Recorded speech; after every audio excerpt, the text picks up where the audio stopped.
Hey y'all, it's Brandy and welcome back to the Antisocials Library. Today we are doing the mid-year freakout tag. I think I did this technically a year ago when I started my channel but didn't actually do anything or take it seriously or actually eloquently talk about books, so that would be interesting to watch. Don't go back and watch it because I might even just take it off the face of the internet. Who knows? All that to say is that I have done this tag before. I love this tag. I love watching this tag.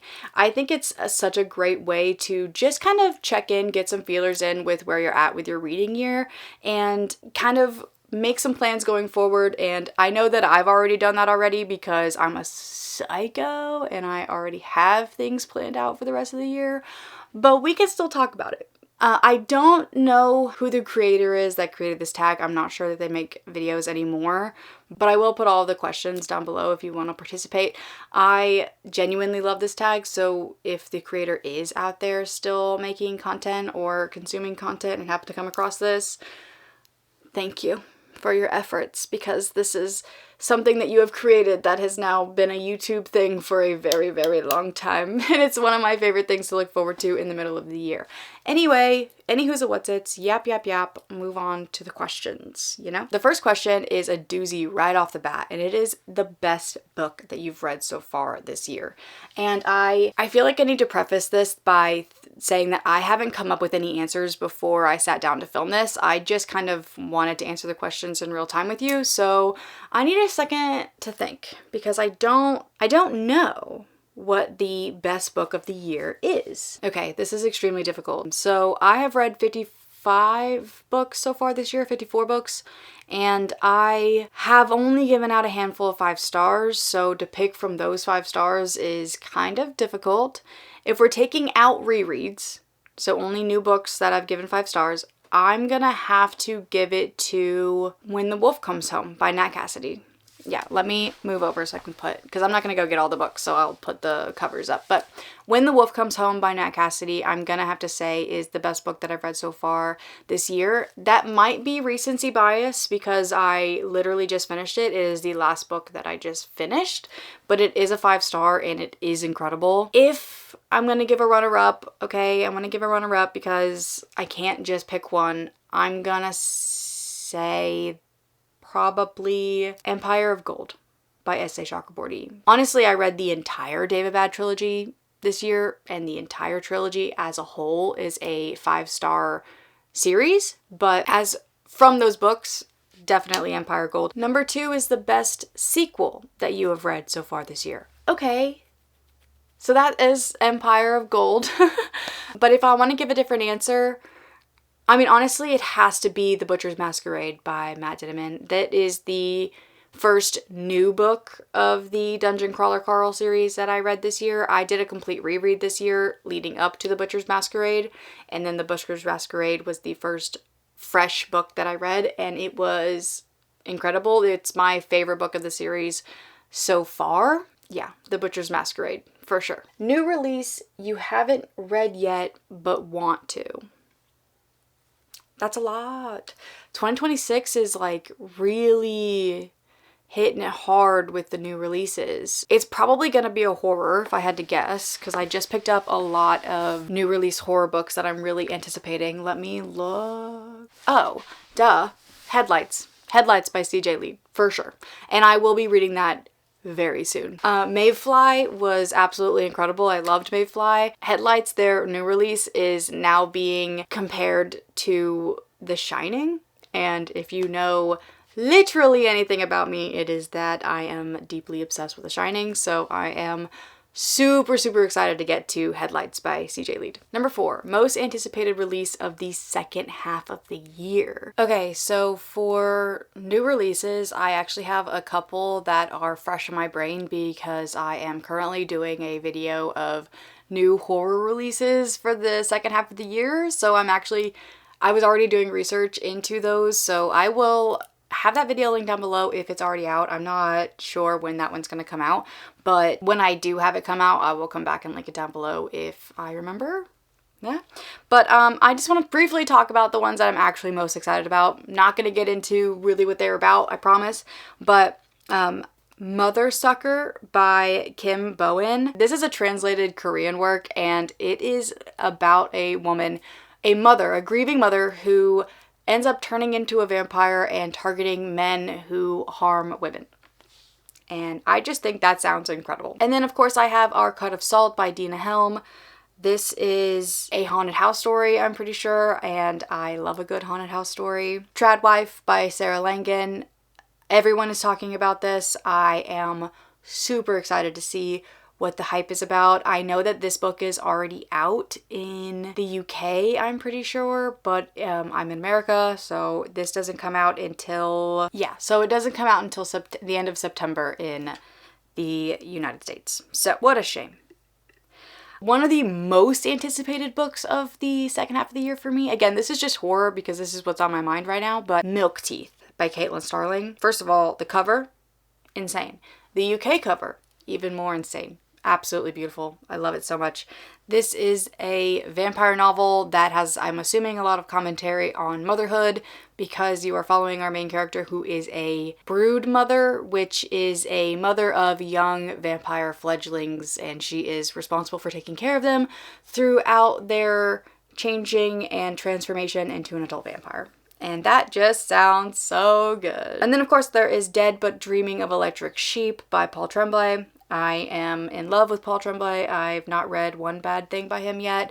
To be fair, I did not read Survivor's Song in order to keep my track record with him, and everyone said they didn't like that book, but I am very excited about Dead But Dreaming of Electric Sheep. Alright, so the next question for the tag, the biggest disappointment for the year so far. And honestly, I think I'm gonna have to give this to Before I Forget by Tori Henwood Hohen. This is a book that I was really anticipating. I thought that I would really associate myself with the main character, being as we had very similar grief paths, and just the way that the entire situation was handled I thought wasn't realistic, and it just wasn't what I was looking for, so I'm gonna say disappointment in that regard.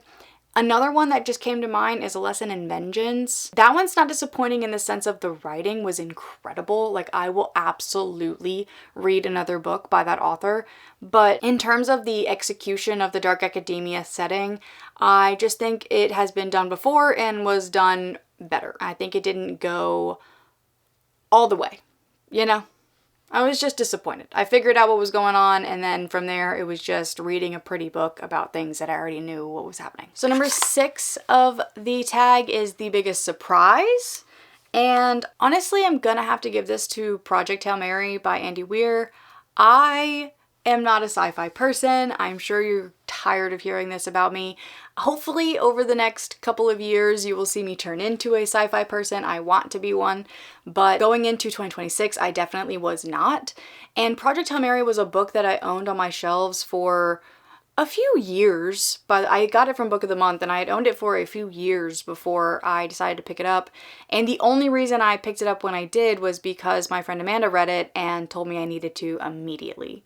And that is high praise. When she does sing high praise, they are worth listening to, you know? So I was like, all right, I will read it. I literally dropped everything I was doing and I started it. I did a tandem read, and I think that has a lot to do with enjoyment for it because the audiobook matched with the physical reading experience was incredible. I just did not expect to care so much about a rock in space.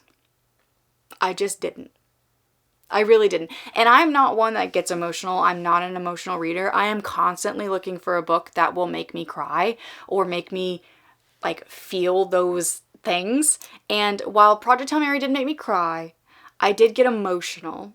And then to watch the movie made me sob. Movies make me cry. Books, not so much. But I think that will say is the biggest surprise because it was one that I was a little hesitant going into because I am so tentatively hesitant with sci-fi, but honestly that was a knock out of the park, 5-star, incredible book. Number 7 is favorite new author, either debut or debut to me, and to be honest, I have so many this year. I really do. Like I said, I read the David Bad trilogy for the first time this year, so S.A. Chakraborty. absolutely, I will be reading anything that she writes. I can't wait to read the next fantasy novel that she has come up with. Like I just said, just read When the Wolf Comes Home, so Nat Cassidy, 100%, absolutely new to me, and will be buying, like I said, the entire backlist. This year I also read Bat Eater and Japanese Gothic by Kylie Baker, so this is my first time reading Kylie Baker this year, which seems insane to me because I read Bat Eater back in January, I believe, and it just feels like it was so long ago, but that was this year. Like, I read Bat Eater this year, and that is an incredible book, and I love Kylie Baker's writing. Japanese Gothic was written phenomenally. I love her writing prose, and I love the way that she tells stories. Now, I did like Bat Eater more than I like Japanese Gothic, but they are both incredible novels, so I will read anything that Kylie Baker writes for now. I honestly just have had a really good year when it comes to finding new authors. I wonder if there is an actual debut author. Hold on. Let me look and let me see if there's an actual debut, not just new to me, but new author that I can highlight here. Okay, so Maria Tarode, this is her debut adult novel, and I read This House Will Feed. This is, like I said, her adult debut into horror, and I thought it was absolutely phenomenal. Her writing was incredible, so I would absolutely read another book from her. I think I ended up giving that one a 3.75 as a whole, but still insanely good. I mean, honestly, just in general, I've had a great year of finding new authors new to me, so we're gonna take that as a win. So the next one is the newest fictional crush. This one's hard for me. I don't really have like fictional crushes anymore. Back in the ACOTAR days and the Throne of Glass days, you know, for sure, book boyfriends were a thing. I just don't really read that type of novel anymore. And I'm hoping to like get back into that because I am hoping to get back into romantasy and real romantasy, what the girlies are talking about. That's what I want to know. I want to read the romantasies that y'all are talking about. But in terms of what I've read this year, I have to say Carl from Dungeon Crawler Carl. Definitely. Yeah, he's my newest fictional crush. My newest favorite character. That's a hard one. Because I do love Carl and I love Princess Donut. I love Princess Donut so much. She's absolutely one of my favorite characters of all time. But honestly, someone who comes to mind is Nari from the Daevabad trilogy. I love her character. I love her story arc in it. And honestly, Ali from that series as well. I loved watching them grow together. Yeah. Either Princess Donut or Nari. Number 10 is a book that made you cry. I just talked about this. I am trying so hard to find a book that makes me cry, but I haven't found one this year yet. Like I said, Project Hail Mary made me emotional, but I did not tear up. I thought Before I Forget would make me cry, and it didn't, and that's one of the reasons that it disappointed me so much. I did also read Little Women this year, and that one pulled on my heartstrings just a little bit, but not enough to bring a tear to my eye. So if you have any recommendations for a book that, you know, makes you cry, let me know. I do have an idea to read a couple of books that might evoke some emotion. Pull a page out of Kayla's handbook here because I just think that would be really fun, and I am looking to find something that has an emotional stake that I can really get invested with the characters and like really feel something for them. So, but anyway, a book that made you happy. A book that made me happy.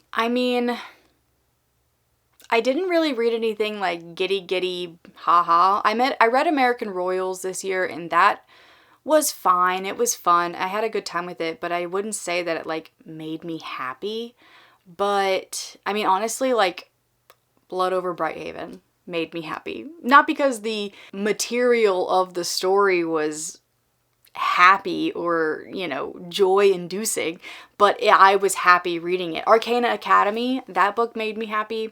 Only because in that book, that one made me happy because I had a moment when I was reading it, because I went into Arcana Academy expecting not to like it. I really did. I was like, this is not going to be for me. I just know it. But by the first 2 chapters, I was laying in bed with my boyfriend, And by the second chapter, I had reached across and was like, babe, this is gonna be so good. And I just loved that feeling. And it was really good. I ended up giving it 4.25 stars, something like that. And I ended up really liking it. And honestly, it lulled in the middle, but the ending gave me that same feeling of like, oh no, no, no, no, what do you mean? So that book made me happy as well. All right, number 12 is the most beautiful book you've bought so far this year or received. That's hard because I bought a lot of books this year, guys. Let me go look at my spreadsheet and see what I purchased this year and see what the prettiest one is. I mean, honestly, The Red Winter by Cameron Sullivan, I'm obsessed with this cover. I love this cover. It would have been a cover buy if I hadn't already heard such amazing things about it. So that's definitely one. I personally love the cover of The True History of the Kelly Gang. Actually, I think I have this one right here, so I can actually just show you this one. I love this cover. Can you see it? Ugh. This book is... I think it's gonna be an incredible book, and this absolutely was a initial cover buy for me. So... there is that. And I do love The Bone of My Bone by Johanna von Veen. I love that book as well, that cover. So if I had to narrow it down to a couple of them, but I did buy a lot of beautiful books this year. So okay, so the last question is, what books do you need to read by the end of the year? And I think everyone always says this. That is a loaded question for sure. But I actually do have a couple of things to discuss in regards to that, because I do have a couple of goals that I'm working on. And one of them being, as you know, because I can't shut up about it, is horror bingo.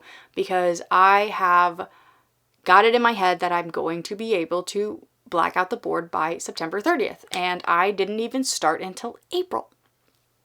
So that's insane to me. I am currently doing a horror bingo vlog. I will probably do a couple of them until I black out the board.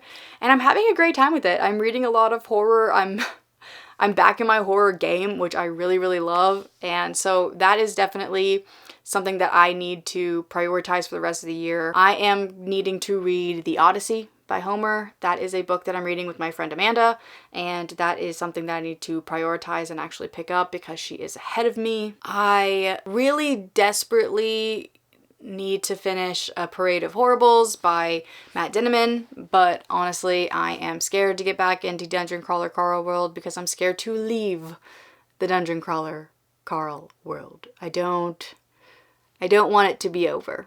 You know, I don't. I don't want to be caught up. I don't want that to be the last book. Direbound and Furyborn, absolutely need to get to. Direbound is very, very soon. Hopefully in the month of June I can read that because I did pull it for the Tarot Readathon. So, or I didn't pull it, but I pulled a prompt that would work for it for one of my 3-card spreads. So I'm hoping I can get that done relatively soon as well.